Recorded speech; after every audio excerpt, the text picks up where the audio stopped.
हरे कृष्णा। इस वीडियो में बात करेंगे पुत्रदा एकादशी के बारे में और ऐसे एक विशेष उपाय के बारे में जिसके करने से भगवान विष्णु की कृपा से अति शीघ्र ही श्रेष्ठ संतान की प्राप्ति होती है, क्योंकि यह है पुत्रदा। इस एकादशी का व्रत करने से यशस्वी एवं आज्ञाकारी पुत्र की प्राप्ति तो होती ही है, मृत्यु के पश्चात स्वर्ग की भी प्राप्ति होती है। इसीलिए इस एकादशी को बहुत ही कल्याणकारी माना गया है। एक माह में 2 एकादशी होती हैं, एक शुक्ल पक्ष की एकादशी और एक कृष्ण पक्ष की एकादशी। इस प्रकार से साल में 24 एकादशी हो जाती हैं। नियम पूर्वक इन एकादशियों का व्रत करने से जीवन में ऐसी कोई भी समस्या शेष नहीं रह जाती जिसका समाधान न हो।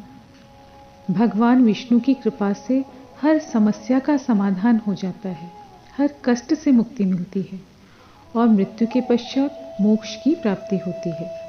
इसीलिए एकादशी के व्रत को सभी मनोकामनाओं को पूर्ण करने वाला, महापापों का नाश करने वाला, महाकल्याणकारी व्रत माना गया है।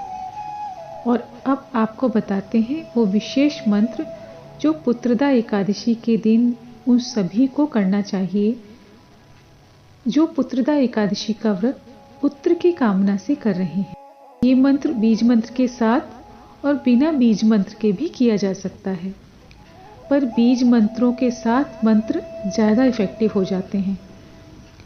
अगर आप बीज मंत्र के साथ मंत्र कर सकते हैं तो बीज मंत्र लगाकर ही करिए, अदरवाइज बिना बीज मंत्र के भी कर सकते हैं, क्योंकि मंत्र में अशुद्धि नहीं होनी चाहिए। तो बीज मंत्र के साथ इस मंत्र को इस प्रकार से बोलेंगे: ओम ह्रीं श्रीं ग्लौम देवकी सुत गोविंद वासुदेव जगतपते देहि में तनयम कृष्ण त्वामहं शरणं गता।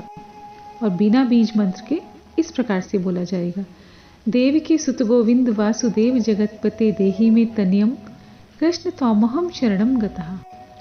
तो आप कैसे भी कर सकते हैं। जब आप मंत्र करें तो भगवान के सामने एक कटोरी में थोड़ा जल भी रख दीजिए, और जब आपका मंत्र हो जाए तो उस कटोरी में फूंक मारकर, यानी उस जल में फूंक मारकर उस जल को अपने आप भी प्रसाद रूप में लें और अपने स्पाउस को भी प्रसाद रूप में थोड़ा सा जल दें। जल उतना ही रखें जितना आप लोग दोनों ले लें।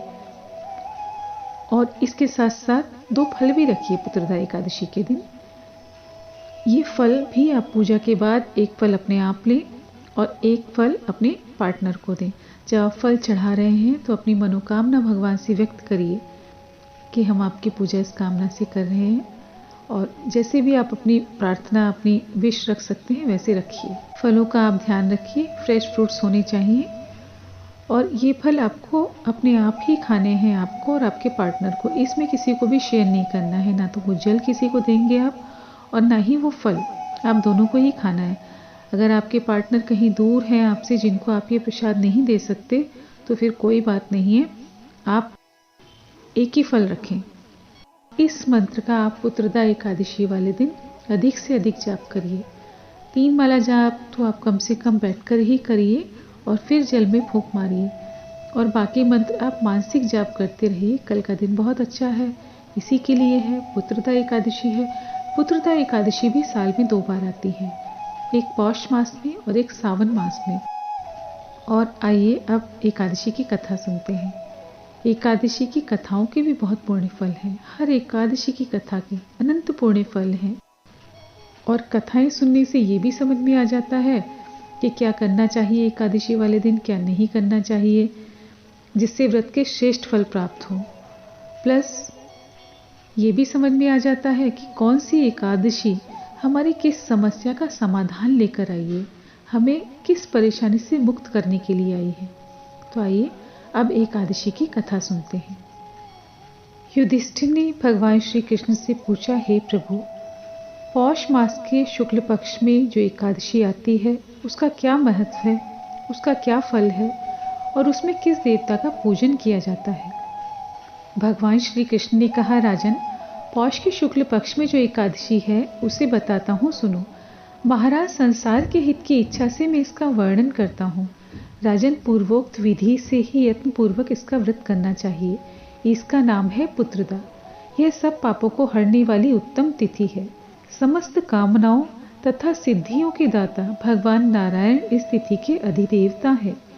चराचर प्राणियों सहित समस्त त्रिलोकी में इससे बढ़कर दूसरी कोई तिथि नहीं है।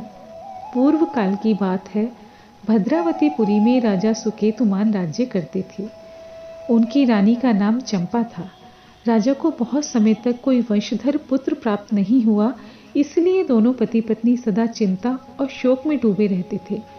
राजा के पितर भी उनके दिए हुए जल को शोकोच्छ्वास से गर्म करके पीते थे। राजा के बाद और कोई ऐसा नहीं है जो हम लोगों का तर्पण करेगा, यह सोच सोचकर पितर भी दुखी रहते थे। एक दिन राजा घोड़े पर सवार हो गहन वन में चले गए। पुरोहित आदि किसी को भी इस बात का पता न था। मृग और पक्षियों से सेवित उस सघन कानन में राजा भ्रमण करने लगे। मार्ग में कहीं सियार की बोली सुनाई पड़ती थी तो कहीं उल्लुओं की। जहां तहां रीछ और मृग दृष्टिगोचर हो रहे थे। इस प्रकार घूम घूम कर राजा वन की शोभा देख रहे थे। इतने में ही दोपहर हो गई। राजा को भूख और प्यास सताने लगी। वे जल की खोज में इधर उधर दौड़ने लगे। किसी पुण्य के प्रभाव से उन्हें एक उत्तम सरोवर दिखाई दिया, जिसके समीप मुनियों के बहुत से आश्रम थे। शोभाशाली नरेश ने उन आश्रमों की ओर देखा। उस समय शुभ की सूचना देने वाले शकुन होने लगे। राजा का दाहिना नेत्र और दाहिना हाथ फड़कने लगा, जो उत्तम फल की सूचना दे रहा था। सरोवर के तट पर बहुत से मुनि वेद पाठ कर रहे थे। उन्हें देखकर राजा को बड़ा हर्ष हुआ। वे घोड़े से उतरकर मुनियों के सामने खड़े हो गए और पृथक पृथक उन सबकी वंदना करने लगे। वे मुनि उत्तम व्रत का पालन करने वाले थे। जब राजा ने हाथ जोड़कर बारंबार दंडवत किया, तब मुनि बोले, राजन, हम लोग तुम पर प्रसन्न हैं। राजा बोले, आप लोग कौन हैं, आपके क्या नाम है और आप लोग किस लिए यहाँ एकत्रित हुए हैं, यह सब सच सच बताइए। मुनि बोले, राजन, हम लोग विश्वदेव हैं, यहाँ स्नान के लिए आए हैं। माघ निकट आया है। आज से 5वें दिन माघ का स्नान आरंभ हो जाएगा। आज ही पुत्रदा नाम की एकादशी है, जो व्रत करने वालों को पुत्र देती है। राजा ने कहा, विश्वदेवगण, यदि आप लोग मुझ पर प्रसन्न हैं तो मुझे पुत्र दीजिए। मुनि बोले, राजन, आज के दिन पुत्रदा नाम की एकादशी है। इसका व्रत बहुत ही विख्यात है। तुम आज इस उत्तम व्रत का पालन करो। महाराज, भगवान केशव के प्रसाद से तुम्हें अवश्य पुत्र प्राप्त होगा। भगवान श्री कृष्ण कहते हैं, युधिष्ठिर, इस प्रकार उन मुनियों के कहने से राजा ने उत्तम व्रत का पालन किया। महर्षियों के उपदेश के अनुसार विधि पूर्वक पुत्रदा एकादशी का अनुष्ठान किया। फिर द्वादशी को पारण करके मुनियों के चरणों में बारंबार मस्तक झुकाकर राजा अपने घर आए।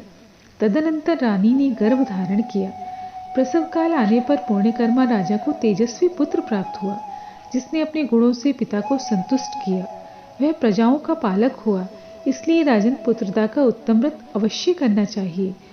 मैंने लोगों के हित के लिए तुम्हारे सामने इसका वर्णन किया है।